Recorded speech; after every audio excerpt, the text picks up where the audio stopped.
And joining us now for an exclusive interview from the White House is Joe Dominguez. He is the CEO of Constellation Energy. Joe, we really appreciate it. We know it's a very fluid day. You're busy. Thanks for stepping out.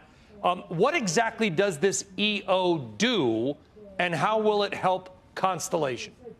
Well, it's not just one EO, Brian. It's a bunch of them. And it helps workforce development. It helps create an improved fuel chain here in the United States. We have to rely too much on foreign sources for uranium and enrichment services.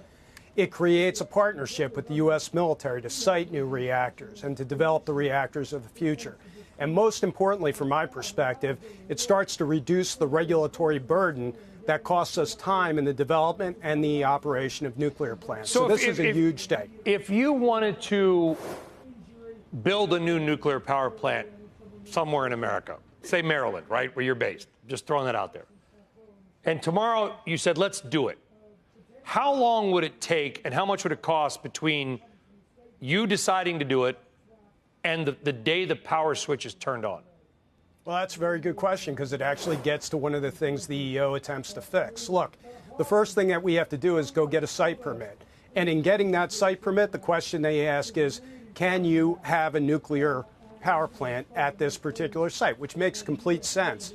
Except in the case of the plants at Maryland, we've already been doing that for 4 decades. We've had plants there. So why are we asking again whether the geology is right, whether the location is right for nuclear? We know it, but we have to waste $35 million and tons of time just to get that permit.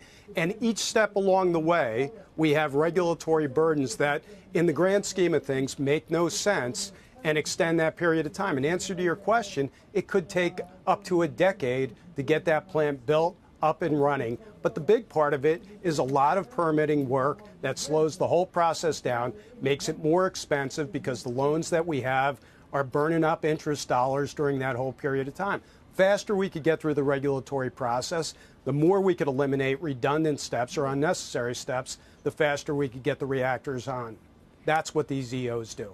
Yeah, I mean, Joe, Alan Armstrong, who's the Williams CEO, said on our air in the last couple of days that his company spends more money on the permitting than he does for the steel in a modern pipeline. I mean, you talked about a decade. You talked about it's a lot of money.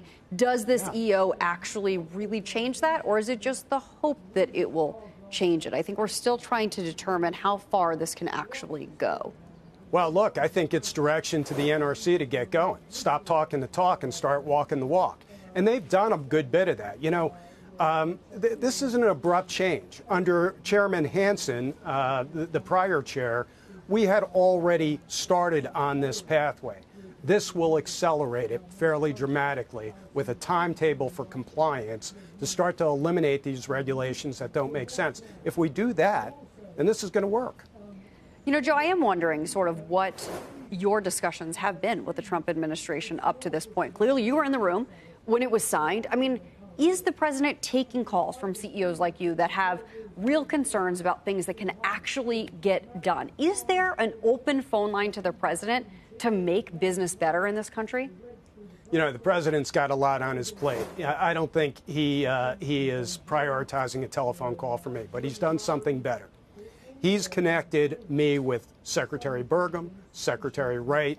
They've created this Energy Dominance Council.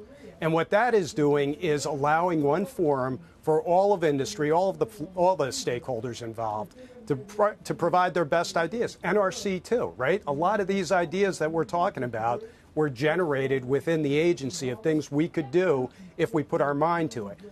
The Energy Dominance Council has put this together.